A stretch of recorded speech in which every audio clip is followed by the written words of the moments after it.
Polres. Aduh, akhirnya nyampe ke Medan juga teman-teman ya. Shirley ada bisa aja nih. Karena saya udah ngeles ke kiri ke kanan, aduh akhirnya nggak bisa lari ternyata teman-teman. Ya. Perkenalkan, nama saya Andi Irawan. Ya benar, lebih dikenal sebagai Acong ya. Di sini banyak guru-guru saya, ada Ci Ayet, Dr. Linda, Dr. Arifin, Dr. Frank, Erik, wah banyak semua dah, Variasen ya, teman-teman semua. Saya sebenarnya bingung loh mau cerita apa. Di sini lebih jago-jago teman-teman ya. Cuman saya karena sudah di sini saya teringat dengan pesan nenek moyang saya. Pantang pulang sebelum padam. Pantang saya pulang sebelum teman-teman mencapai eksekutif agency director. Walaupun saya juga belum nyampe teman-teman. Yang penting pede dulu dah, benar nggak teman-teman ya? Oke teman-teman, background saya adalah sebagai IT programmer, lalu sebagai IT team leader, dan terakhir adalah pemilik toko games di Glodok. Jadi posisi saya terakhir sebelum saya bergabung di Bisnis Prudential adalah seorang encek Glodok. Ya. Kalau saya bisa kuliah, kalau teman-teman saya cek saya depan saya tuh semua karena Tuhan, karena saya dari background orang yang nggak cukup kekurangan lah. Rumah saya aja ukuran berapa tadi? Ada yang 4 kali 9, 36 meter persegi, di gang kecil isinya 7 orang. Saya juga lupa dulu tidurnya di bagaimana tuh, ya kan? Untung aja ada kamar mandi dalam, 1 lantai doang loh. Papa mama saya, 4 adik-beradik, sama 1 poko saya. Jadi 7 orang teman-teman. Ya puji Tuhan sih ada kamar mandi dalam, jadi nggak usah mandi di WC umum, ya. Walaupun sempit-sempit. Namun kalau di rumah kecil, lalu di gang kecil, lebih banyak sukanya atau dukanya? Yang mau bilang sukanya gua gamparin hari ini. Itu menghina perasaan saya. Mohon maaf teman-teman ya, kalau saya bahasanya agak lah ya kan, nanti ke depannya ya. Benar juga. Di rumah kecil tuh banyak dukanya teman-teman. Paling sering tuh terjadi apa teman-teman kalau rumah gang sempit? Banjir, rumah orang kaya juga kebanjiran nih Bu. Rumah Pantai Mutiara aja di Jakarta, rumah si Ahok aja kebanjiran, ya kan? Ayo yang paling spesifik kalau rumah kecil. Kebakaran. Rumah gang kecil tuh rawan dengan kebakaran. Saya ingat tahun 89 rumah saya kebakaran ketika saya usia 6 tahun. Ya, 6 tahun kebakaran, saya selamatin sepeda saya, itu harta saya satu-satunya, ya. Pokoknya tengah malam jam 2 subuh kebakaran, lalu habis rumah saya. Namun puji Tuhan mama saya itu dari dulu udah kenal sama namanya asuransi. Nah, dia udah punya asuransi rumah. Jadi ketika rumah kebakaran dia klaim asuransi, dibangun lagi dong ya teman-teman ya. Yang semulanya jadi dari 1 lantai menjadi 2 lantai teman-teman, ya kan? Alhamdulillah teman-teman ya kan. Bayangin ya, kebakaran membawa nikmat. Ya kan? Namun dukanya tidak berhenti, berlanjut di tahun 95. Saya ingat banget pokoknya 95. Oke, 95 tengah malam lagi. Bunyi kentongan listrik, tong, kebakaran lagi teman-teman. Rumah saya habis lagi kembali teman-teman. Namun mama saya percaya sama namanya asuransi teman-teman, ya kan? Setelah kebakaran, klaim asuransi dibangun lagi menjadi 3 lantai. Luar biasa teman-teman. Itu kekuatan polis asuransi loh teman-teman. Jadi hari ini teman-teman yang rumahnya masih 1 lantai, ngarepin kebakaran aja. Percaya saya, rumahnya jadi 2 lantai. Ya, itu informasi sedikit ya teman-teman. Teman-teman ngomong-ngomong udah tahu belum cerita saya sebelum bergabung di Bisnis Prudential bagaimana caranya? Tahu saya, karena ini kan acara leader. Kalau cerita nanti lebih panjang lagi lama loh. Ya, oke, saya cerita lagi dah kalau gitu. Udah cerita aja ya, gak usah sharing ya, gak usah pakai materi ya. Kan saya kan terakhir adalah cek Glodok, ya kan? Di tahun 2015 tepatnya di awal tahun tuh PS lagi bagus-bagusnya. Saya bergerak di distributor, ada ke daerah Medan juga ada, saya lupa toko apa, pokoknya kirim-kirim ke luar kota ya kan. Pada saat itu seorang distributor bisa omset 5M, bagus ya teman-teman. Ya, jadi saya gabung di Bisnis Prudential tuh bukan dalam kondisi masih lagi susah loh. Enggak loh. Lagi bagus-bagusnya ekonomi saya. Bisnis saya lagi bagus. Lalu bos saya panggil, namanya Ko Apeng, orang Medan nih, orang Ancua. Saya ingat, Ko Apeng, Andi di sini. Gua mau ngomong, oke. Dia kan dekat, ini distributor saya, importir yang support saya barang. Ya, Andi, lu pernah berpikir nggak? Sekarang PS lagi bagus. Namun kalau suatu saat tiba-tiba PS ini jeblok, gimana hidup lu? Kalau gua sih nggak ada PS ini, makan bunga deposito aja hidup. Apalagi gua punya bisnis kapal di Pontianak. Kalau lu gimana? Omongan Ko Apeng ini bikin gua nggak bisa tidur berhari-hari. Bener dong? Gila, gua selama ini hanya mengandalkan bisnis toko lu. Orang kan bilang jangan taruh semua telur di dalam satu keranjang yang sama. Bener nggak? Harus ada keranjang yang lain, minimal backup.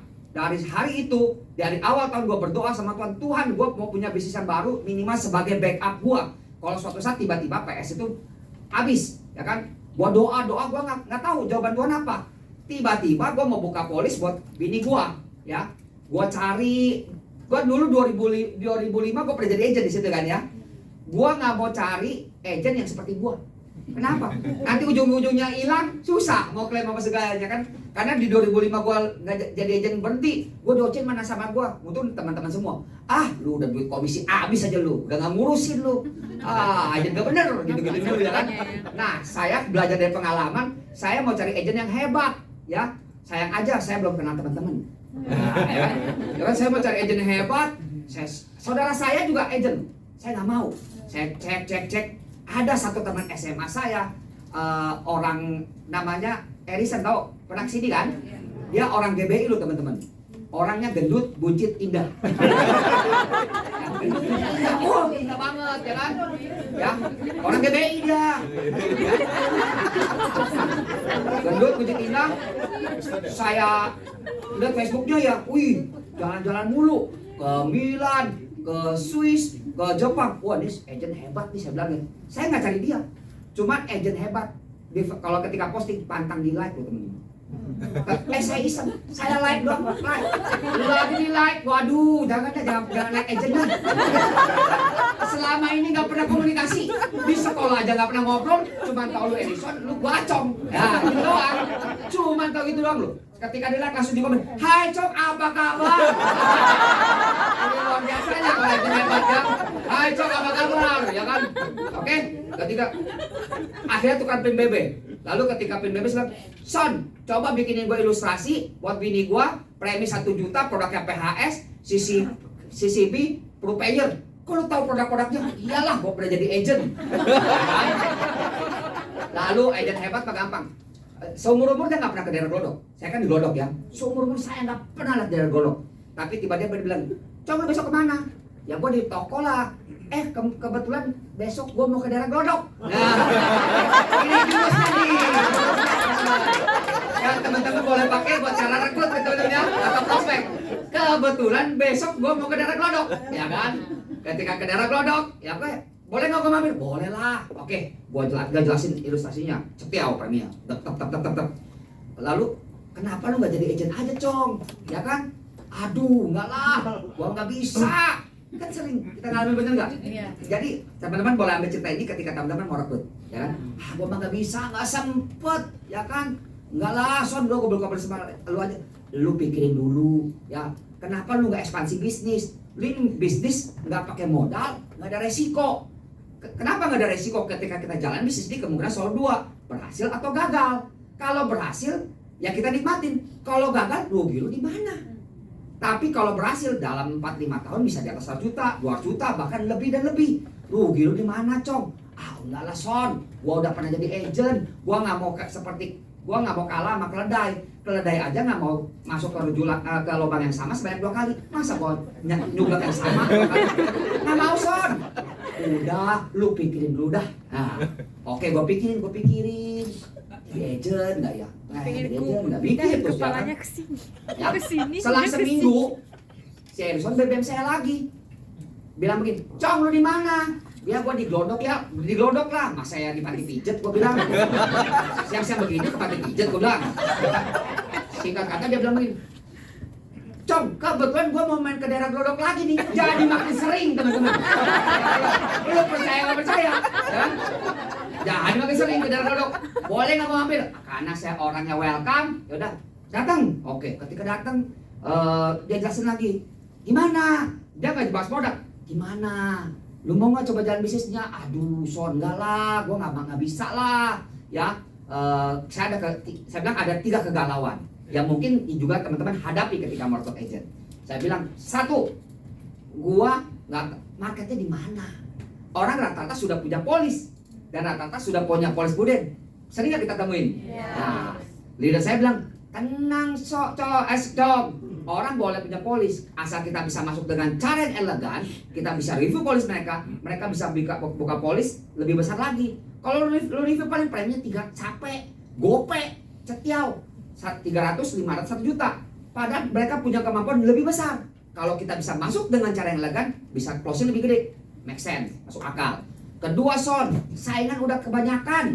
Lu bayangin ya, kayak di Tanah Abang, Mangga 2, Glodok, agent udah kayak setan. Itu kalau baju merah jalan-jalan, gue mau tutup toko rasanya, teman-teman. Baju merah lagi. Gue bilang, Pak, boleh ya saya sharing, saya dari perusahaan keuangan. Puden, ini mah puden. Benar teman-teman? Saingan udah kebanyakan, saya bilang. Oh nggak mau lah, udah kebanyakan, udah susah. Tenang, cok katanya. Saingan kita nggak banyak, hanya kurang lebih 1000-an orang satu Indonesia. Kok bisa? Iyalah, saingan kita di Puden hanya orang-orang yang mukanya masuk koran Kompas. Dulu kan startup masuk koran Kompas semua ya. Hanya kurang lebih 1000-an orang. Itu yang saingan kita. Kalau nggak masuk koran Kompas, itu bukan saingan kita. Nah, hari ini kalau teman-teman mukanya namanya belum masuk koran Kompas, nggak dianggap saingan. Jadi kesimpulannya apa? Pastikan tahun ini nama muka teman-teman masuk koran Kompas. Lalu yang ketiga, saya bilang, ini habis waktunya di cerita doang. Ya. Yang ketiga, saya bilang nggak ada waktu. Sering nggak kita temuin? Ya kan? Ini semua sering, ini umum banget. Nggak ada waktu, lu bayangin dah Son ya. Gua dari pagi, gua antar anak gua sekolah. Lalu siang, ya gua ke toko sampai malam. Ya pulang gua capek, istirahat lah. Ya gua mau family time lah. Kapan gua mau prospeknya lagi, ya kan? Jawaban dari saya cuma satu. Mau sampai kapan hidup lu nggak ada waktu? Wah, nancap saya. Iya ya, begini banget hidup gue ya, cuman kayak putaran roda begini aja ya. Gak ada waktu melulu ya, mau sampai kapan? Tapi, jadi gimana Cok? Enggak dulu dah. Enggak dulu. Walaupun udah terjawab, enggak dulu teman-teman. Kan, lu pikirin lagi dah. Oke, gue pikirin lagi dah. Saya telepon teman SMA saya namanya Alip. Alip nih satu sekolah pokoknya. Lu tahu Edison nggak, Alip? Tahu sih, ya yang orangnya GBI ya, Gendut Wujud Indah, kan? Dia nawarin gue jadi agent. Menurut lu gimana? Ya bagus sih, dia jadi agent sekarang banyak yang kaya katanya, ya kan? Banyak yang kaya. Oh ya Cong, gue teringat teman gue di Ukrida, dulu tahu Ukrida? Kampus Ukrida di Jakarta, deket Grogol. Ada orang jadi agent dulu, orangnya si Pelanga Plongo. Teman-teman tau nggak Pelanga Plongo? Nah, teman-teman coba ngaca, kayak begitulah Pelanga Plongo. Coba ngaca, ya kayak gitu. Ya. Kalau nggak ngaca pakai handphone juga bisa kamera depan. Nah, orang Pelanga Plongo, coba gua telepon dulu Cong ya, gua tanya gimana nasib dia. Gimana nasib? Dia telepon, nggak lama, dia telepon gua lagi, Cong. Gila, si Pelanga Plongo sekarang udah AM. Dulu kan AM ya, agency manager. Saya makin panas tuh teman-teman. Masa gua kalah sama orang Pelanga Plongo? Makin panas, makin bergelora, ya kan makin bergelora, ya. Saya galau, semakin galau, ya kan. Selang seminggu, pokoknya periodenya selang seminggu teman-teman. Nggak terlalu cepat, nggak terlalu lama, ya. Tiba-tiba si Edison BBM saya lagi, Cong, lu di mana? Ya pertanyaan apa? Ya di toko, dia mau ngapain? Ya kan? Sekarang nggak ke Glodok. Gua lagi mau beli obat di daerah Pancoran. Teman-teman tahu nggak Pancoran di mana? Iya Glodok juga. Cuma geser dikit. Ya Allah, ini Glodok depannya Pancoran tuh. Ya, mau ngapain lu? Beli obat kuat sih ya? Gua bilang, ya orang gendut emang kurang kuat sih gua bilang. Akhirnya mampir lagi teman-teman. Ketika dia mampir, dia gimana? Sama. Dia nggak bahas produk, teman-teman. Gue bilang, udahlah gue beli polis sama lu dah. Gue bilang, cekiau, gue bilang buat bini gue. Jangan lu pikirin lagi, gimana? Udah Son, mendingan lu nggak usah datang lagi. Gue bilang, gue to the point. Kenapa Cong? Karena setiap kali lu datang, lu bikin gua galau. Ketika dia tahu saya galau, dia makin semangat. Berlipat-lipat semangatnya, kan? Waduh, tapi akhirnya 4 kali dia kunjungi saya loh teman-teman. Luar biasa, 4 kali dia follow up. Kira-kira jawabannya apa teman-teman? Tidak. Jawabannya tidak. Bayangin udah galau, semua keberatan udah dijawab, galau. Akhirnya tetap saya putusin, saya beli polis sama dia. Namun percayalah, tidak ada hak jerih payah kita yang sia-sia, ya kan? Tabur aja, kita lakukan aja bagian kita, rekrut. Kita nggak tahu kapan kita menuai. Mungkin kita tua yang ini, bisa juga kita tua yang lain. Kita lakukan bagian kita aja. Tapi akhirnya singkat kata saya di bulan Maret atau April saya lupa, di tahun itu juga saya ke Korea. Kalau orang pedagang, khususnya pedagang konvensional, tradisional kayak saya, kalau paling enak jalan-jalan kapan sih teman-teman? Lebaran. Paling nggak pusing. Di sini ada pebisnis nggak? Oh sini mah keturunan sultan semua sih. Beda ya. Kalau orang pedagang itu paling enak Lebaran. Kalau nggak Lebaran, aduh puyeng ya. Kayaknya ada aja ketinggalan hatinya ya, benar-benar teman-teman ya. Lalu saya anaknya sok-sokan, ya kan? Saya sok-sokan. Hari biasa gue mau jalan, gue mau nikmatin. Masa gue gak ada waktu? Ya kan? Gue mau nikmatin dong, ya kan? Di bulan Maret saya jalan-jalan. Saya kan toko PlayStation ya, toko games ya. Selama di Korea, telepon saya bunyi mulu, krang kring. Itu telepon langganan saya teman-teman. Langganan saya bilang, Ci, gue lagi di luar kota, lu SMS aja, ya kan? Mau pesan apa? Jangan kok Andi, penting. Akhirnya gue angkat telepon dia. Ketika dia angkat, gimana Ci? Iya, harga stick PS berapa duit? Harga memory card berapa duit? Harga kabel AV berapa duit? Ya Allah, emang beginian gak bisa SMS ya gue bilang ya. Akhirnya telepon begitu mulut. Alhasil pulang gua di Korea, pulang tagihan telepon gua 2 juta rupiah. Gua nyesek lu, sakit hati lu. Cuma ngangkat telepon doang lu. Jadi badan gua di Korea, tapi hati gua separuh ketinggalan di Glodok. Ya, saya nggak bener nih, nggak bisa di hidup begini nih. Gua mau jalan-jalan aja nggak bisa nikmatin hidup. Pulang dari Glodok, saya teringat sih orang GBI itu teman-teman. Percaya nggak percaya teman-teman? Saya WA atau BBM saya lupa waktu itu. Son, gue mau jadi agen Prudent. Oh yang bener lu, jadi dia nggak percaya. Dia kira dia gue ngeprank dia teman-teman. Yang bener lu. Iya. Bagaimana prosesnya? Dulu perlu apa? Kalau sekarang sih MFC ya. Apa dulu apa sih? Fastat ya Allah bener-bener. Tengah malam-malam ya gue yang malam tuh karena toko ya. Fastat, gue fastat lu. Rasanya udah pengen balik lu. Macetnya minta ampun tuh ke kokas lu. Naik motor lu temen-temen, tetap aja macetnya luar biasa. Lagi bangun jalan layang Casablanca tuh dulu tuh, macetnya luar biasa. Udah mau mundur rasanya teman-teman, ya kan? Tapi karena gua ada pikir gua harus ada breakthrough, ya kan? Gua coba jalanin dan tepat akhirnya di 1 Juni 2015 gua resmi menjadi agent Prudent. Udah cukup ya kitanya ya. Jangan nggak masuk ke sini kayaknya nih. Karena ini materi leader, bukan agent ya. Kita fokus leader aja ya. Oke, lanjut teman-teman. Nah, saya 2015 sampai 2017 akhir tahun saya tepatnya di awal 2018 saya confirm promosi agency director.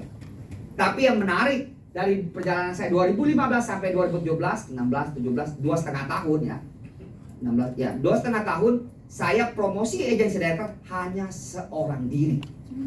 Enggak ada leader, enggak ada agent yang bisa diharapkan. Hanya pas naik, pokoknya penting naik dah gua, ya kan? Ya kan? Susah nggak cetak leader? Susah bagi gua. Susah banget. Gua udah rekrut hilang, gua rekrut hilang. Nggak ada yang bertahan. Hari ini teman-teman pun mengalami yang sama. Benar nggak? Kalau teman-teman mengalami yang sama, artinya teman-teman sudah di dalam rel yang tepat. Mungkin suatu saat teman-teman jadi pembicara seperti saya hari ini. Benar nggak? Ya, itu saya alamin. Lalu akhirnya, karena saya terus mencoba, kuncinya terus mencoba, cari pola, terus mencoba. Karena setiap pola orang-orang bisa beda-beda. Saya terus mencoba. Akhirnya breakthrough itu terjadi di 2018. Ketika saya mulai mempromosikan 4 AAD waktu itu, ya 4 AAD hari itu Lalu 2019 saya mulai punya 10 leader teman-teman. Ya. Karena ketika gulungan pertama itu menentukan. Karena ketika teman-teman mendapatkan pola yang pertama, teman-teman akan seperti gulungan bola salju teman-teman. Akan terus menggulung. Temuan pertamanya mungkin susah, tapi worth it, layak diperjuangkan. Karena ketika sudah menemukan pola pertama, teman-teman seperti bola salju akan terus menggulung. Dan di 2020 tim saya terus berkembang, puji Tuhan, ya kan? Yang ini AD, yang merah, yang di kotak ini AD, ini sisanya AD, ya kan? Lalu di 2021 berkembang, ya semua karena kemurahan Tuhan tentunya teman-teman. Dan akhirnya di tahun lalu saya memiliki 18 agency director, 6 AD direct dan kedalaman 4 generasi dan 26 associate agency director. Ya, itu semua karena kemurahan Tuhan. Ya, tapi yang paling pertama adalah gulungan pertamanya menurut saya. Gulungan pertama itu menentukan untuk selanjutnya teman-teman. Jadi hari ini teman-teman yang masih kesulitan mencetak leader, jangan putus harapan.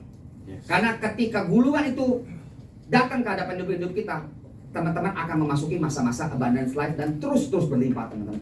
Yang penting tetap taruh pengharapan di dalam kita. Jangan putus pengharapan. Setuju ya teman-teman ya? Oke. Lalu sumber income di Prudensial itu ada 3. Teman-teman sudah tahu semua. Yaitu sebagai seorang leader juga hanya seorang produser juga boleh-boleh aja. Komisinya 30%. Ini anggap unit link ya teman-teman ya. Apalagi sekarang udah banyak kan tradisional 25%, ya kan? Kalau seorang leader income-nya ada tambahan, ya kan? Off-riding-nya seorang AD 45 plus 30 plus tambahan 25% jadi 100%, AD dari 140%, atau sebagai seorang senior leader, ya. Yang normalnya aja 200%, yaitu 33,3% per generasi. Atau sebagai billions agency 45%. Naik 35% loh. Dari 200% menjadi 270%. Ketika teman-teman mencapai kualifikasi sebagai billion agency, teman-teman tahu nggak syaratnya billion agency? Ayo. Lalu, kalau teman-teman nggak tahu gimana mau nyampe ke billion agency? Ayo, ada yang tahu? Yang tahu saya traktir kue cok ateng. Dibayarin Erik Tamrin. Karena di sini saya tamu, nggak boleh keluar duit. Ya. Syaratnya adalah direct group 2M. Ya, dan kalau ada 4 generasi harus ada 4 AD direct yang mencapai 600 juta. Ya, itu. Dan tentunya rolling persistensi, ya. Teman-teman harus tahu. Jadi teman-teman perjuangkan kalau hari ini seorang AD mau capai billion agency. Master builder 55%. Ini luar biasa lagi ya. Ini nenek buyut saya. Nggak tahu dia udah bocorin belum di sini ya. Pasti belum bocorin, ya. Cuman saya spill dikit. Ya. Pokok OR next gen aja seorang Ibu Linda Wijaya kira-kira berapa? Nah, cucunya ngomong 10M teman-teman. Luar biasa nggak lo? OR next gen yang cair kemarin dari periode sampai April 10 miliar. Gila lu. Kita sih ketimbang 10M mati lu teman-teman.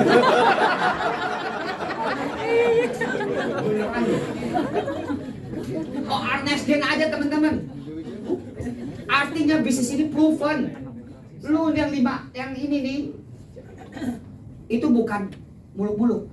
Ini benar-benar nyata. Ada orangnya, ya. Luar biasa loh gitu teman-teman ya. Next. Nah, ini banyak hilang ya fotonya ya.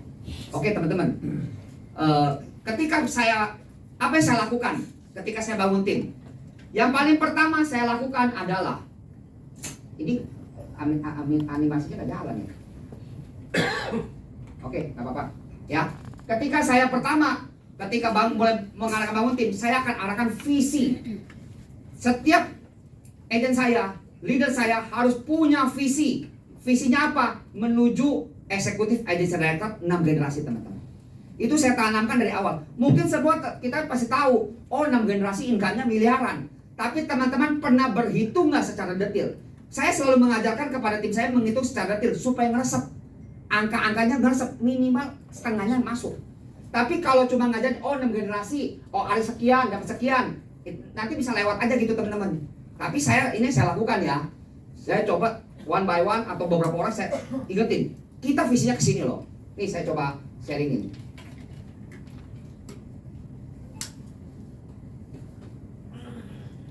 nyampe nih. Nah, ketika agency director, tugas utama kita sebagai agency director bukanlah jualan lagi, saya bilang. Tugas utama kita adalah mencetak agency director level 1. AD direct, saya bilang.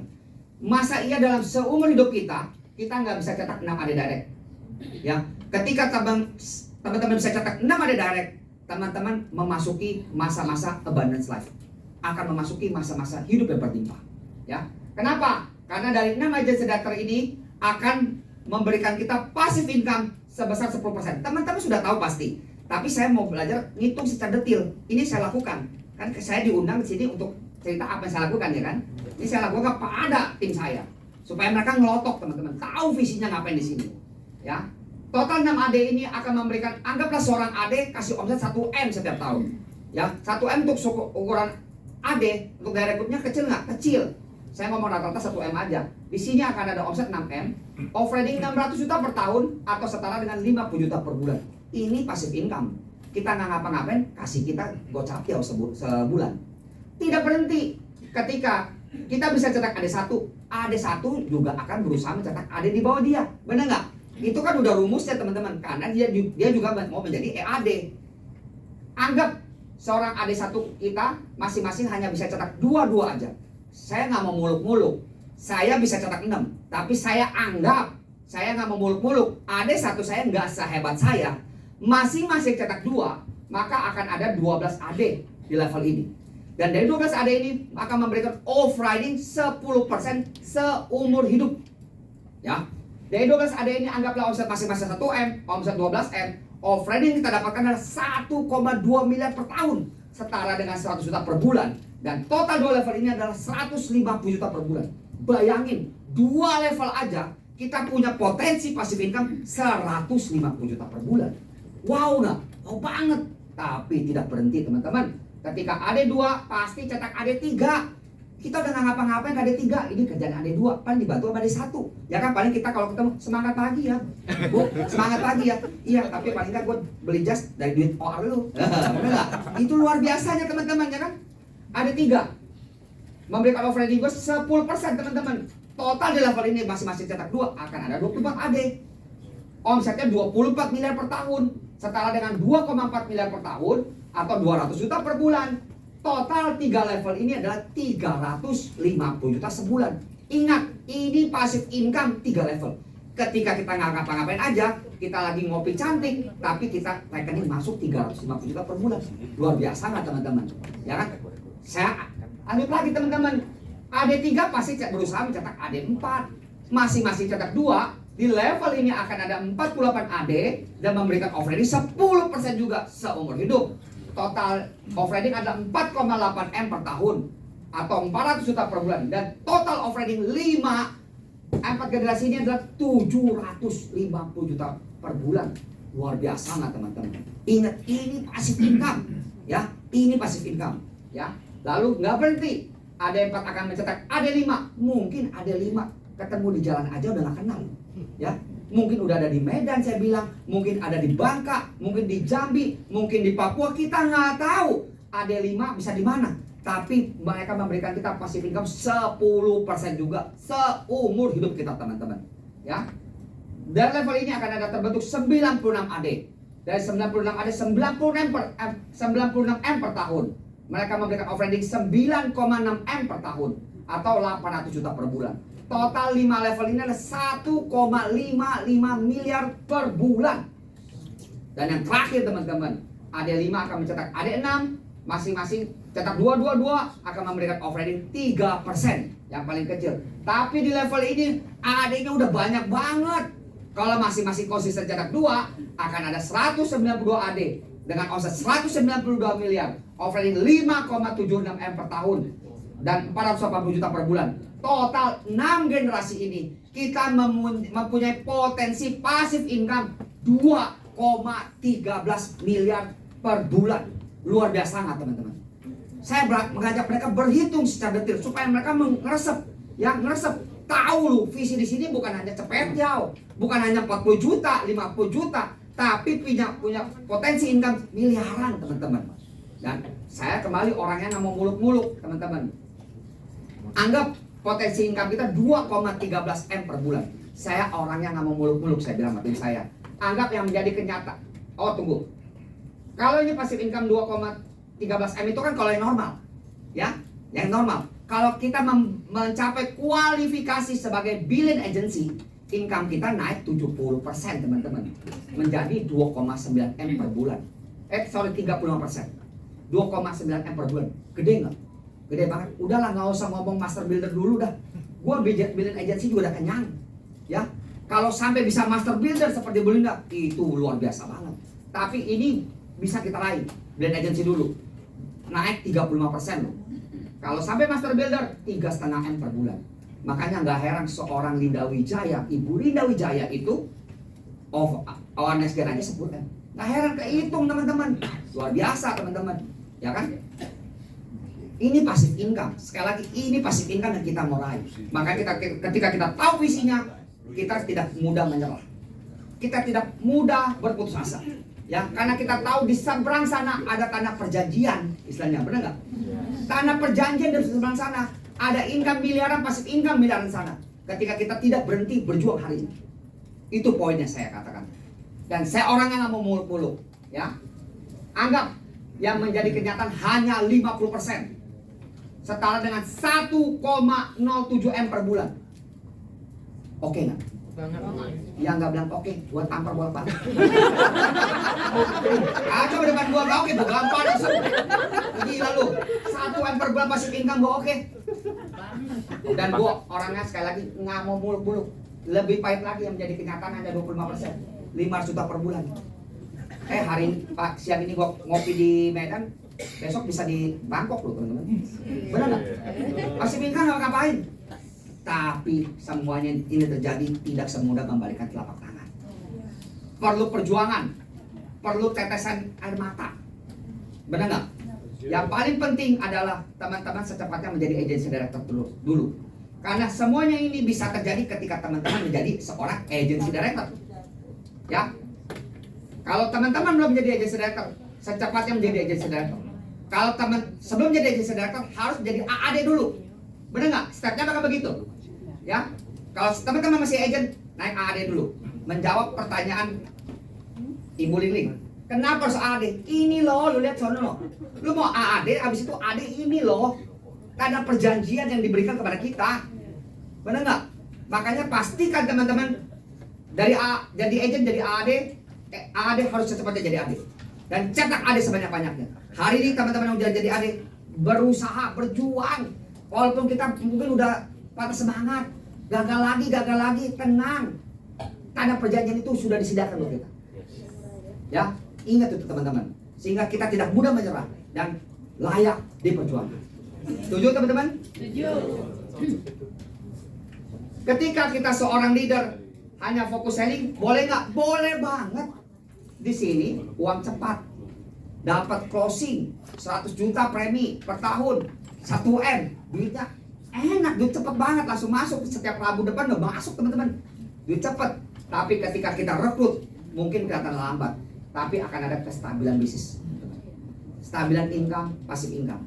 Kenapa kita harus rekrut? Karena kita mau menciptakan kestabilan income dalam bisnis kita. Kuncinya rekrut, tidak ada kata lain. Kalau Bu Linda pernah ngomong juga pada saya, kalau ketika kita selling, fokus dengan selling, pernah nggak berpikir kalau kita mati? Artinya kalau kita fokus selling, ketika kita mati, kita hanya meninggalkan pekerjaan kepada anak istri kita. Ngurusin kan nasabah, komisi 2 tahun selesai, benar nggak? Tapi ketika kita meninggalkan leader-leader yang banyak, kita meninggalkan income yang besar buat anak istri kita. Benar nggak teman-teman? Artinya apa? Kerja keras kita, perjuangan kita di dalam merekrut, di dalam bangun tim, sedang memastikan anak, istri, cucu, cicit kita sejahtera teman-teman. Bersama kemudian tepuk tangan buat kita semua. Setuju teman-teman ya? Ini perjalanan saya. Ya, nggak mudah. Tapi saya terus, ini bukan maksud saya untuk blow up, nggak ada untungnya saya blow up, nggak ada untungnya saya pamer, nggak ada untungnya. Cuman hanya untuk memberikan inspirasi aja teman-teman. Seorang anak gang kecil yang rumahnya kebakaran aja, hari ini bisa menjadi pembicara di hadapan teman-teman. Suatu saat juga teman-teman bisa menjadi inspirasi bagi banyak orang. Setuju teman-teman ya? Kalau mau tepuk tangan jangan kamu-kamu.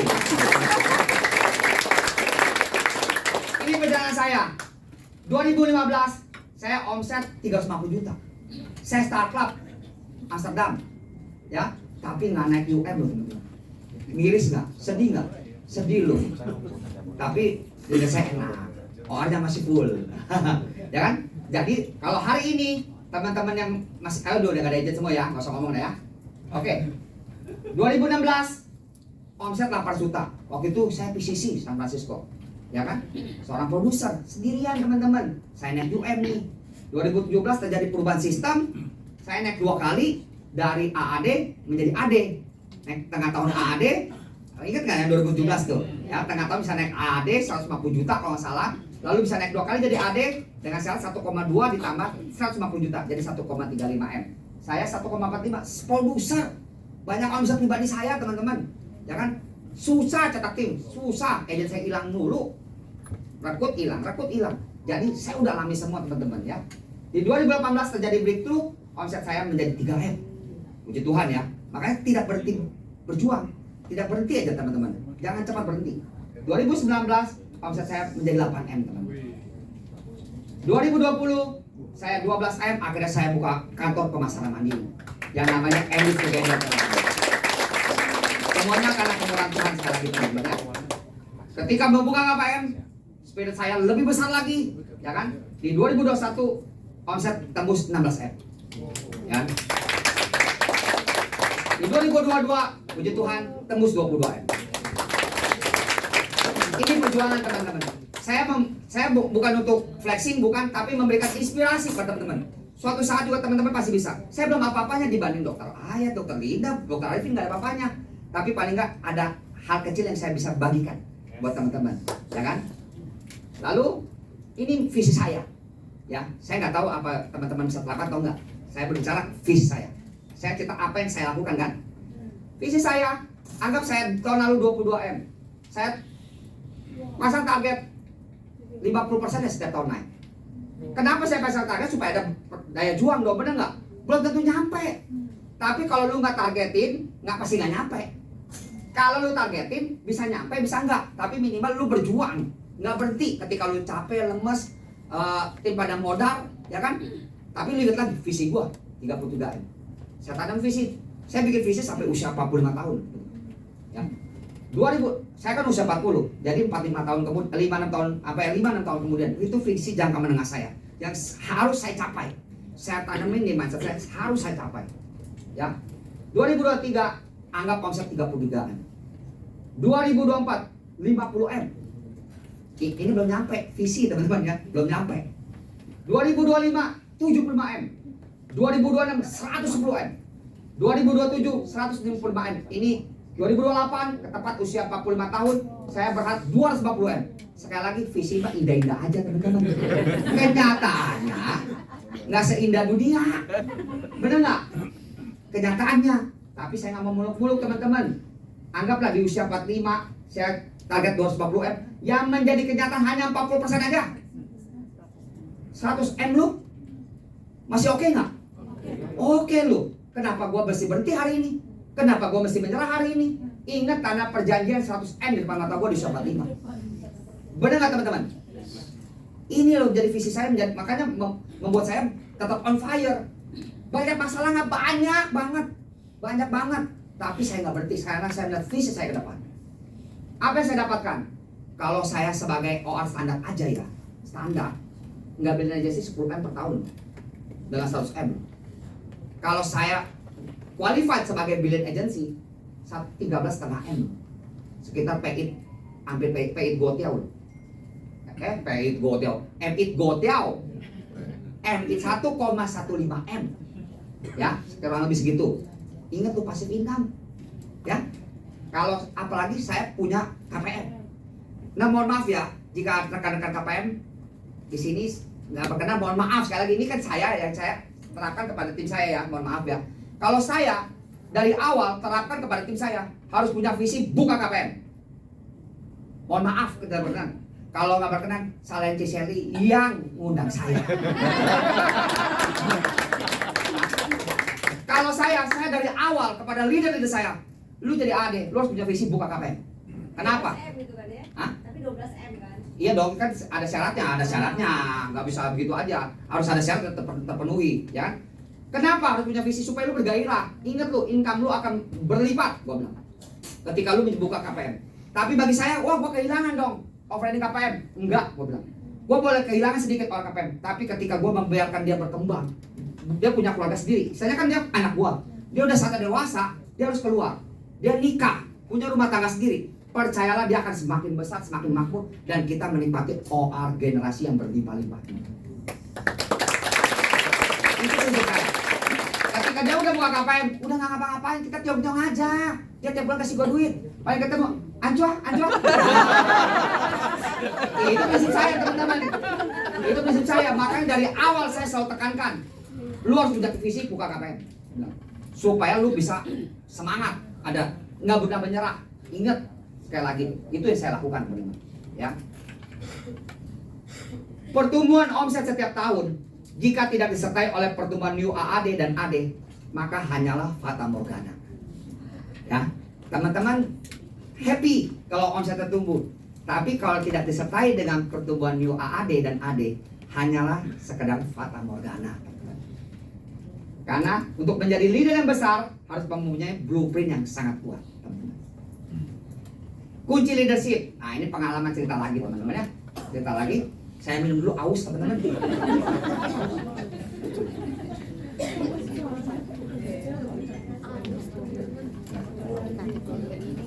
Kunci leadership, kunci yang paling utama dan yang paling dewa. Ini level paling dewa untuk leadership. Yang pertama adalah sabar. Bener. Ini kunci paling dewa, gue bilang. Beneran, nggak ada ilmu prospek, ilmu nggak ada, itu masih jauh. Yang paling penting itu sabar.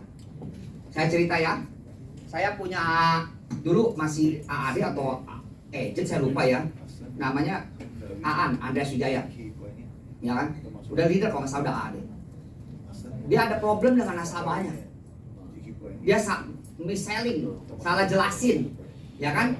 Nasabahnya, saya lupa duduk perkaranya apa, saya lupa, ya kan? Dia diomelin sama leadernya, sama nasabahnya. Dia balikin omelin saya, telepon saya. Cong, emang begini ya? Iya. Kok gua nggak tahu sih, lu nggak pernah ngajarin gua? Nggak benar lu jadi leader lu. Masa nggak pernah ngajarin gua diomelin sama nasabah gua? Dia nggak maki-maki gua. Gila lu. Gua nggak salah apa-apa, gua dimaki-maki. Gimana rasanya? Rasanya gua pengen gua terminat lu. Bener rasa-rasanya, ya. Gila, gua nggak salah apa-apa dimaki-maki, dimaki-maki. Berapa menit? 5-10 menit dimaki. Apa yang gua lakukan? Gua tahan diri, ya kan? Tarik nafas panjang-panjang, ya kan? Itu kan dokteran ya, dokter Fani. Tahan diri, tarik nafas, ya sambil dia maki-maki. Aduh, gua udah pengen maki loh. Rasanya kalau di depan gua tonjok bener-bener. Dimaki terus tuh. Rasa sakit loh bener, teman-teman. Ya udah gua berusaha sabar, tahan diri, ya kan? Ya gua berusaha, Tuhan tolong gua mengampuni dia. Udah saya telepon juga masih kesal rasanya. Ya gua nggak salah, mungkin kan kita jadi leader, mungkin ada yang kelewat yang nggak jelasin ya. Ada aja, kita kan bukan manusia sempurna, ya kan? Dia merasa gua kok ngajarin, nggak jelasin gitu. Nah, akhirnya dia domelin nasabah, ya kan? Udah sabar. Akhirnya karena saya berdoa, wah, saya mengampuni dia, Tuhan pulihkan. Saya minta Tuhan pulihkan loh. Kalau di manusia mah gua nggak mau dipulihin. Cuma doanya minta dipulihin. Cara manusia kita melawan suara manusia istilahnya kan. Tapi nggak lama akhirnya dia telepon balik saya, Cong, saya sorry ya, gua tadi emosi. Ya udah, jangan lagi gua gamparin bener banget. Ya. Kesal banget dia bilang, gua kesel lu, gua bilang, tapi gua bisa sabar. Ya, bayangin nggak teman-teman? Kalau saat itu gua nggak menahan emosi dia, emosi gua maki-maki dia, berantem nggak teman? Ketika berantem, mungkin dia akan menjadi seorang yang terhilang dari bisnis ini. Banyak nggak leader-leader kita yang terhilang karena konflik dengan kita? Banyak, teman-teman. Gua berusaha sabar. Gua cuma pikir gua sabar supaya dia sukses. Dan gua juga pun sukses, nggak munafik. Tapi saya bersyukur dengan kesabaran saya terhadap dia. dari seorang Andreas Wijaya sudah melahirkan 2 agency director dan sudah confirm 1 lagi agency director. Bayangin kalau saya nggak sabar, saya kehilangan 4 agency director hari ini. Benar nggak? Ya itu saya bersyukur, saya bisa belajar untuk sabar. Makanya kunci yang paling dewa untuk leadership adalah sabar, teman-teman. Udah nggak ada yang lain dah, benar-benar. Ya, next. Cepat mengampuni dan memulihkan keadaannya. Kayak tadi kan harus cepat mengampuni loh. Kadang bisa ngebatin loh. Apalagi cewek-cewek ya. Untung gue cowok ya kan.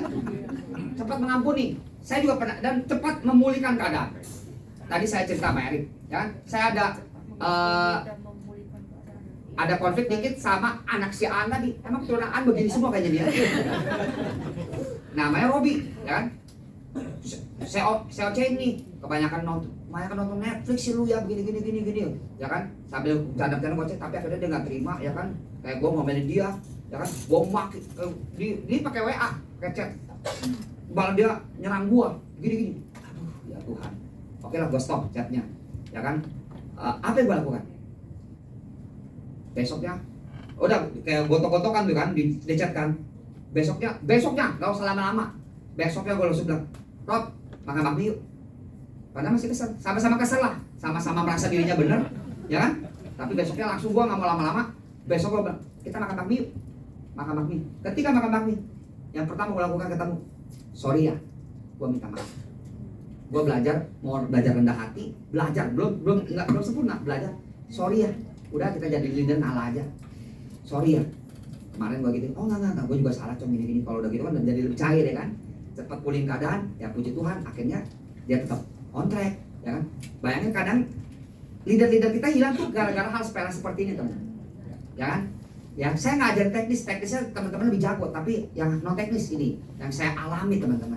Saya belajar cepat mengampuni dan cepat berusaha memulihkan keadaan dengan cepat, teman-teman. Yang berikutnya, peduli, teman-teman. Ini di tim saya aneh-aneh, teman-teman. Ya, saya paling enggak ya. Di tim saya menangani hampir 4 atau 5 pasangan yang ingin bercerai. Ini kira gua psikolog ya rumah tangga ya. Lu berantem laki bini nyarinya gua. Lu kira gua pendeta ya kan? Masya Allah ya kan? Gua kerjaan gua mau omset sama rekrutan NAA. Gak ngurusin rumah tangga. Telepon lakinya nih. Salah satu leader saya. Cong, lu kasih tahu ya bini gua begini. Sabar. Lu kasih tau udah gak benar tuh begini. Udah sabar ya. Sabar. Tutup telepon, nggak lama. Bininya telepon lu. Cong, lu kasih tahu tuh laki gua tuh. Ya Allah, lu kira gua Pak RT kali ya laki bini. Nanya gua kasih tahu. Mau kasih tahu siapa sekarang gua jadinya? Ini saya alami real benar-benar, teman-teman. Saya bisa punya beberapa pilihan. Saya bisa aja cuek, nggak peduli. Itu kan rumah tangga lu. Ngapain gua urusin? Ya yang berantem lu gak ada urusan sama gua, gak ada urusan sama Pruden juga. Ini masalah rumah tangga, ya kan? Gua bisa memilih seperti itu. Tapi gua berpikir, ketika gua cuek, gua biarinin, ya mungkin laki bini ribut, cerai, hilang juga dari peredaran, bener nggak? Banyak loh leader suami istri cerai, dia terhilang, ya kan? Karena kalau ketika rumah tangga dipersatukan, berkat Tuhan turun, ya kan? Apa yang saya lakukan? Saya dari itu lagi telepon tuh, saya lagi di rumah teman saya, lagi di rumah nasabah saya di Penggilingan namanya. Teman tahu nggak jalan Penggilingan? Tahu pasti kan? Kalau saya tahu saya bingung, teman-teman. Ini orang Medan atau Jakarta sih? Saya aja baru tahu jalan itu ketika nasabah saya Sherlock, ya kan? Penggilingan. Lagi di rumah nasabah, dia telepon begitu, telepon ini, pusing juga ya kan? Karena sebelumnya saya WA nggak dibalas-balas. Orang lagi di rumah nasabah, bener nggak ya? Ya kan? Saya pulang dari Penggilingan jam 5 sore, jam macet ke Jakarta jam 5 sore, bener-bener dah. Pulang dari Penggilingan naik motor, ya kan? Ke rumah saya di Taman Ratu, saya ganti mobil, ya kan? Sejam lebih tuh pulang naik motor ya. Saya ganti mobil, saya ke Bekasi, teman-teman. Macet tuh. Langsung itu udah saya pokoknya telepon bini gua. Lu ikut gua, ya mana? Bekasi. Ngapain? Udah ikut aja. Gua bilang, ya di mobil ya, saya minta bini saya udah capek. Saya istirahat dulu kan. Ya kan biar ada energi nanti buat ngomong ya kan. Bini saya, kan? Enggak ada energi, capek ya kan. Sampai sono. Saya ketemuin mereka lagi sama kotor, udah pengen bagaimana? Sabar. Saya berusaha ademin. Saya berusaha mendengar perkeluaran mereka. Ya nama suami istri. Gua sih bilang gua juga sering berantem lagi, ya kan? Lu sebenarnya sama sebenarnya. Yang kita alami kan sama. Udah satu mau cerai apa segala. Udah jangan cerai bukan menyelesaikan solusi. Saya berusaha ademin. Bahkan belum adem juga. Berapa hari kemudian saya bawa pendeta teman-teman. Saya bawa pendeta, ya. Pendeta saya kebetulan single lagi, belum punya pengalaman rumah tangga. Lu pilihannya cuma dia, ya kan? Gua bawa pendeta dah, ya Bapak. Gua kan nggak ngerti rumah tangga kok Andi. Udah lu doain aja nanti. Ya ngomong sama gua ntar. Ya, berapa hari kemudian, ya masih gontok-gontokan. Saya coba ademin, kayak kasih Pak Mesak doain. Dia doain, ya udah kan. Udah habis mulai adem.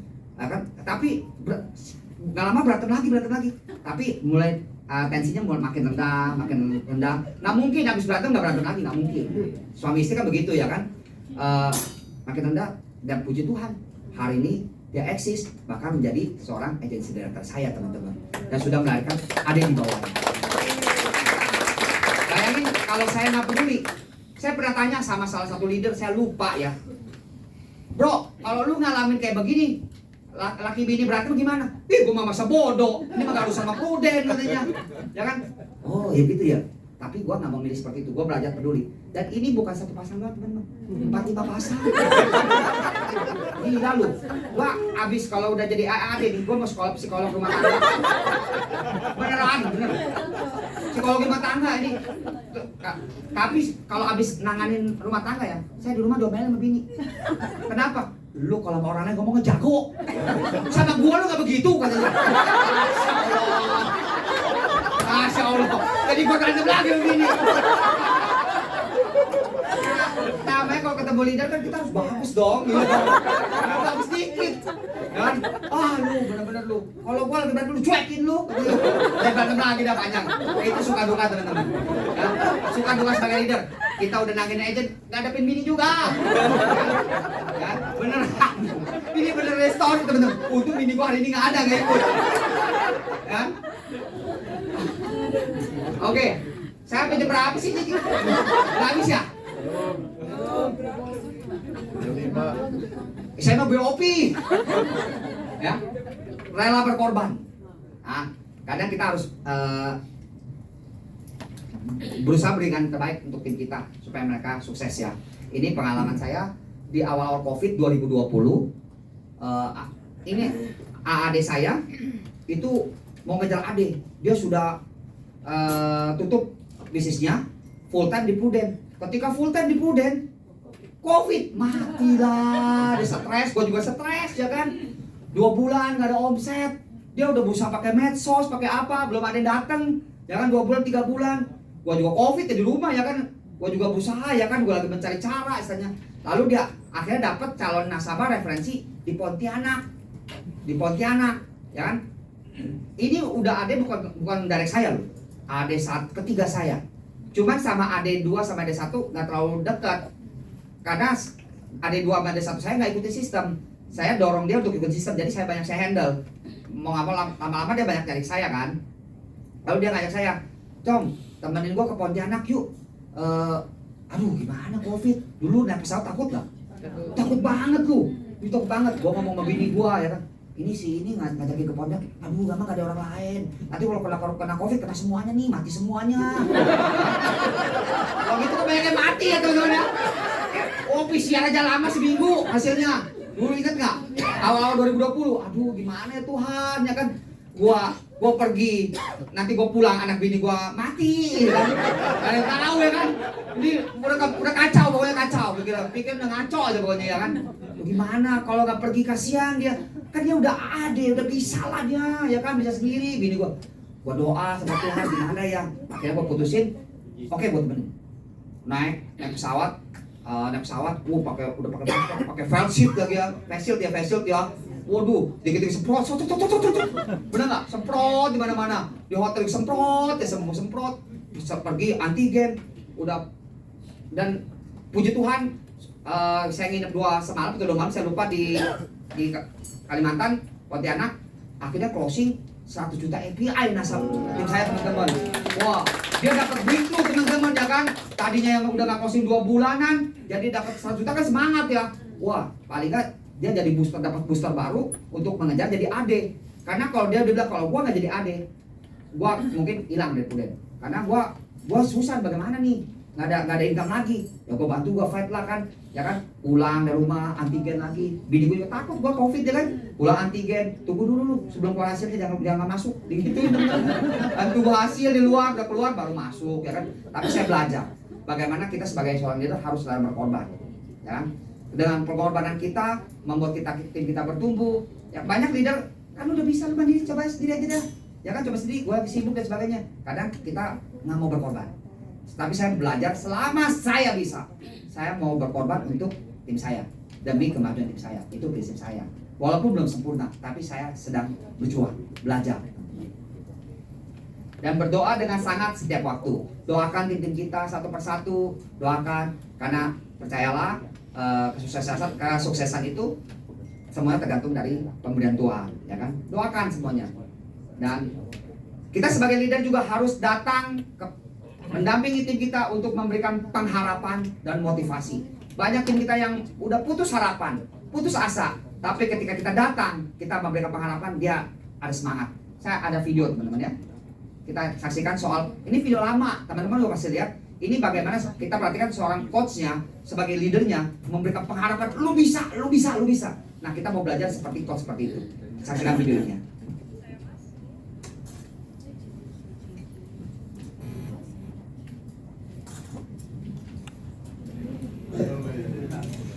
So, Coach, how strong is Westview this year? Well, stronger than we are. You already written Friday night down as a loss, bro? Well, not if I knew we could beat them. Come here, Brock. You too, Jeremy. What, am I in trouble now? Not yet. I want to see you do the death crawl again, except I want to see your absolute best. What, you want me to go to the 30? I think you go to 50. 50. I can go to 50 if nobody's on my back. I think you can do it with Jeremy on your back. But even if you can, I want you to promise me you're going to do your best. All right. Your best. Okay. You going to give me your best? I'm gonna give you my best. All right, one more thing. I want you to do it blindfolded. Why? Because I want you giving up at a certain point when you can go further. Get down. Jeremy, get on his back. Get a good tight hold, Jeremy. All right, let's go, Brock. Keep your knees off the ground, just your hands and feet. There you go. A little bit left. There you go. Show me good effort. That way, Brock. You keep coming. There you go.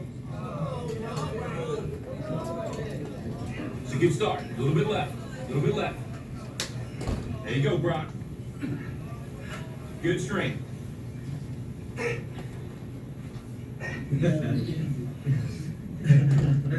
That's it, Brock. That's it. Not at 20 yet? Forget the 20. You give me your best. You keep going. That's it. Now, don't stop, Brock. You got more in you than that. I ain't doing. Just resting a second. You gotta keep moving. Let's keep moving. Let's go. Don't quit till you got nothing left. There you go. Keep moving. Keep moving. Keep moving, Brock. That's it. You keep driving. Keep your knees off the ground. Keep driving. Your very best. Your very best. Your very best. Keep moving, Brock. That's it. That's it. That's it. Keep going. Don't quit on me. Keep going. Keep driving. Keep driving. Keep your knees off the ground. That's it. Your very best. Don't quit on me. Your very best. Keep driving. Keep driving. There you go. There you go. That's it. You keep driving. Keep your knees off the ground. Keep driving. Don't quit till you got nothing left. Keep moving, Brock. That's it. That's it. That's it. Keep going. I want everything you got. Come on, keep going. It hurts. Don't quit on me. Your very best. Keep driving. Keep driving. There you go. There you go. He's hanging. I know he's saying. I'm flying out of strength. And you negotiate with your body to find more strength, but don't you give up on me, Brock. You keep going. You hear me? You keep going. You're doing good. You keep going. You not quit on me. You keep going. I know it hurts. You keep going. You keep going. It's all on from here. 30 more steps. You keep going, Brock. Come on. Keep going. And let it burn. It's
most influential player on this team.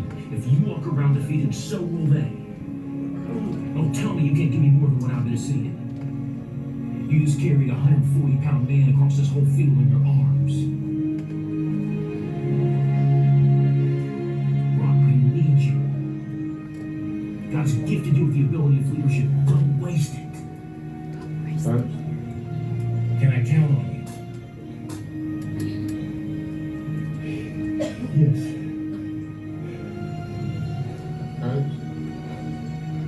What is it, Jeremy? I want to win 60.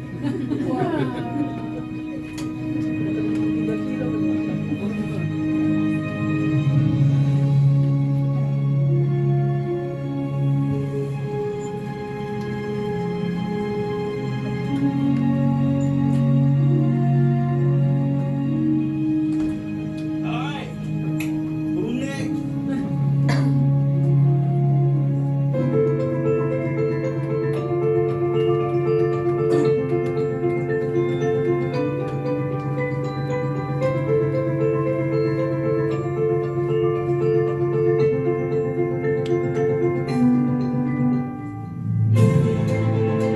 Oke, tepuk tangan buat teman-teman. Kita mau belajar seperti coach tadi teman-teman ya, yang terus memberikan pengharapan. Lu bisa. Memberikan motivasi. Kita mau supaya menjadi leader yang besar, kita harus bisa memberikan pengharapan dan motivasi teman-teman. Dan ini juga saya alamin. Ada satu adik 4 saya tepatnya. Adik 4 saya tahun lalu udah nyerah mau ngejar impian ke New York. Tinggal 2 bulan kok nggak salah. Udah nyerah, udah nggak berat lah. Tapi ketika saya datang, saya ketemu, ngobrol, saya memberikan pengharapan. Lu pasti bisa.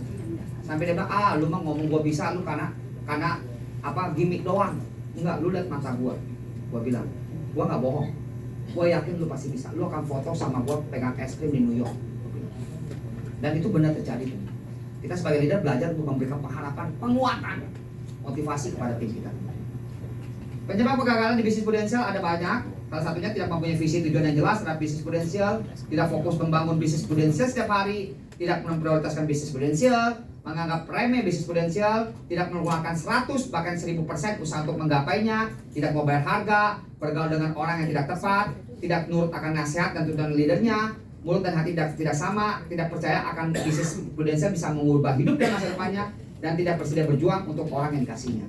Ya, ini penyebab banyak kegagalan, teman-teman. Tapi satu hal, kita harus keep moving seperti baju saya. Keep moving.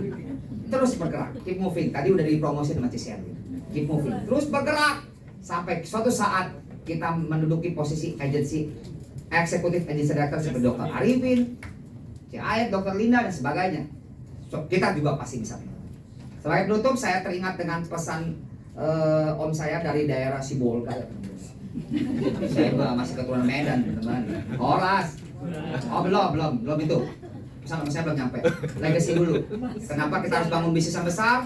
Karena kita mau meninggalkan legacy kepada anak istri kita. Nggak usah panjang lebar. Saya nggak usah cerita panjang lebar. Karena di Medan ini sudah memberikan contoh legacy yang luar biasa, yaitu dari Dr. Sufina. Karena nggak, saya nggak mau ulang, teman-teman lebih paham lagi karena teman-teman satu daerah, ya bagaimana Dr. Sufina sudah memberikan legacy yang luar biasa kepada keluarganya melalui bisnis prudensial ini. Dan terakhir pesan dari om saya dari daerah Sibolga adalah ini teman-teman. Ketika kamu miskin belum sukses, semua kata bijakmu terdengar seperti kentut. Tapi ketika kamu kaya dan sukses, kentutmu pun terdengar sangat bijak dan menginspirasi. Oke, semangat lagi, terima kasih teman-teman semua. Oke, luar biasa Pak Andi, semangat Pak Andi. Bapak Ibu sekali lagi dong tepuk tangan buat Pak Andi, teman-teman. Luar biasa ya, yang jelas teman-teman ya, pesan beliau cepat jadi adik. Ya, keep moving yang pasti ya. Terus bergerak, lakukan yang terbaik. Ya. Halo Ko. Halo, thank you Ko. Nama saya Ricky.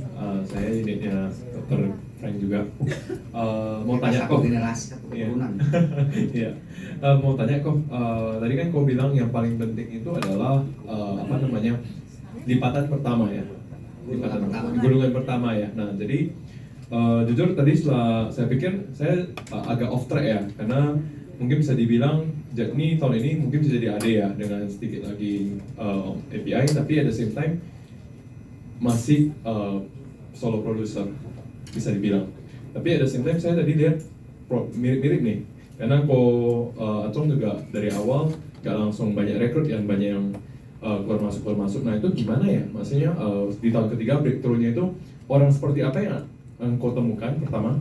Orang seperti apa yang kau temukan, dan ya Amin mungkin boleh lebih detail spesifik sharing tentang itunya sih di lipatan pertamanya. Thank you. Iya. Mirip-mirip teman-teman ya. Saya ya dari awal juga udah rekrut loh. Bukan nggak rekrut, tapi gagal lagi, hilang lagi.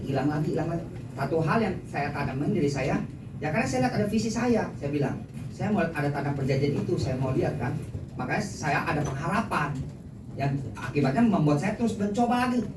Saya tanya orang, lu bagaimana sih? Tanya sama orang-orang yang lagi bagus-bagusnya, ya kan? Kalau lu nanya sama orang yang babaliut, yang hancur, ya lu jadi hancur juga. Susah merekrut mah, udahlah, ya kan? Tapi kalau kita tanya, mereka tanya, ya kan? Akhirnya dapat ide lagi, ya kan? Lalu apa yang saya lakukan? Saya berusaha, kan udah pengalaman beberapa tahun ya, yang rekrut begini hilang, rekrut ini hilang. Saya berusaha merekrut orang yang levelnya selevel sama saya atau ke atas. Dalam arti selevel bukan secara ekonomi aja, secara pemikiran, visi. Kan ada orang uangnya belum bagus, tapi dia punya mimpi-mimpi yang besar, yang selama ini berkerujut. Nah itu coba saya rekrut, ya kan? Yang pengangguran mah nggak usah rekrut, itu mah capek-capek aja, orang udah dia nganggur aja udah males gitu kan, ya. Coba secara pemikiran, secara karakternya bagus. Ada ekonominya nggak bagus tapi karakternya bagus, ya kan? Oh ini bagus nih. Atau yang secara ekonomi lebih baik, dia punya market, minimal tarik dulu. Nanti dia kan garap dari satu dulu dong. Nanti hilang nggak apa-apa, urusan nanti, nggak usah mikir tahu jauh. Siapa tahu nanti jadi benar-benar jalan nggak yang tahu. Daripada kalau kita nggak rekrut, ternyata direkrut orang lain, nggak jalan, nyesek loh teman-teman. Itu yang saya mah pahamin, rekrut aja dulu. Minimal ada kode agent di bawah unit kandidat lawan. Itu dulu aja. Tapi soal jalan nanti sambil seleksi, pokoknya yang kita fokus kemana-mana yang mau jalan.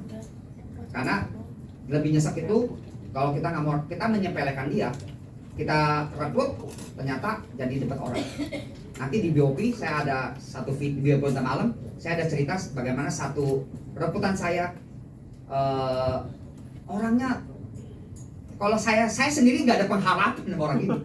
Jujur aja secara manusia nggak ada pengharapan. Ya. Rumahnya jelek banget, ya rumah bisa dibilang rumah kumuh. Istrinya orang Chinese, suaminya Kuta Barat, Batak. Ya tapi dia nggak mau ngaku Batak katanya, gua nggak pernah ke Batak katanya. Ya. Namanya Yosoto Barat, tapi bukan yang dibunuh ya sama kasus.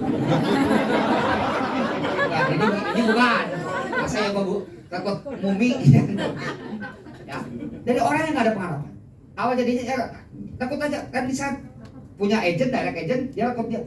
Ya rekrut aja lah, kita dampingin dong. Walaupun secara manusia nih, nggak ada pengharapan benar. Ketika rumahnya aja begitu, ya kan. Aduh, di bawah garis kemiskinan lah. Ya demi agentnya rekrut ya udah apa. Jalan. Ketika awal-awal prospek ya, closingnya kunci tes jati. Premi 200.000. Ya, premi 100-200.000. Dia bilang, "Oh, Acong, bagus ya produk ini ya. Bagus, gampang jualnya." Ya, semangat Om, semangat ya. Dia bilang, semangat, tapi dalam hati kapan gua kayanya nih. Kalau closing cuma 200 ya kan. Dalam hati teman-teman. Tapi ya, cara Tuhan ajaib.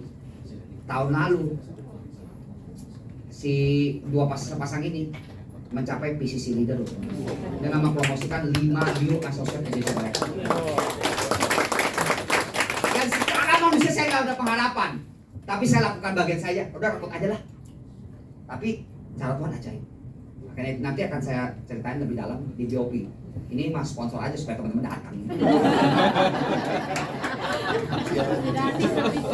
Bawa orang. Gimana Pak? Oke. Apa yang masih kurang? Belum terlalu dapat ya kayaknya. Aduh, Tadi kan kalau dapat mah bulanan dong. lebih ke ini sih kok, kan tahun ketiga ya dia, tahun ketiga baru mulai beringas ya kok Acong ya. Lu kayak berantem. Ya. Itu gimana kok? Lebih detailnya gitu? Itu yang 4, yang saya kan rekod sama profesional 4 AAD ya.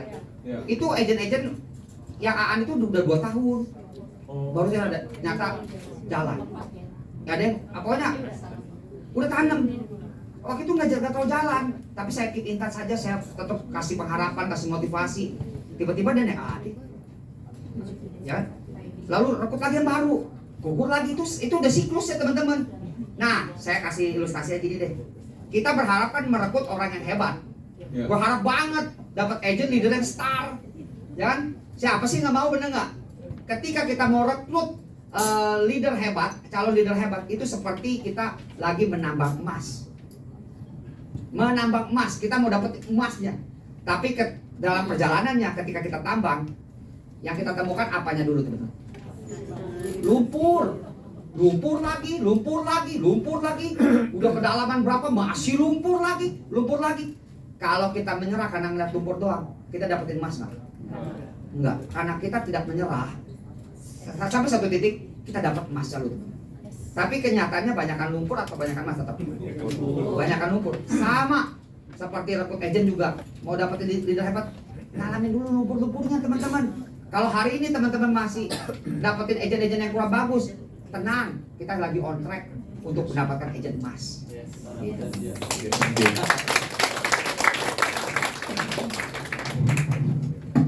Oke teman-teman, ada satu lagi dah supaya beliau juga mempersiapkan acara yang cukup maksimal malam ini biar juga istirahatnya juga cukup. Dia satu pertanyaan terakhir. Satu pertanyaan terakhir buat Pak Andi. Ada? Atau memang udah Cukup ya untuk beliau istirahat ya. Karena kalau memang belum cukup bulanan ya, jangan lupa bulanan ya. Oke. Dapat itu lagi dapat. Oke, sekali lagi tepuk tangan buat Pak Andi dong. Iya. Baik teman-teman, dengan demikian ya berakhir acara hari ini. Sekali lagi ya pesan sponsor juga untuk bisa membawakan orang-orang terbaik Anda malam ini ya, calon-calon yang terbaik Anda malam ini untuk sama-sama kita saksikan ya kesaksian beliau juga bagaimana beliau menjalani bisnis ini sampai sekarang. Oke, mungkin kita tutup dengan foto bareng Bu. Foto ya. Oke.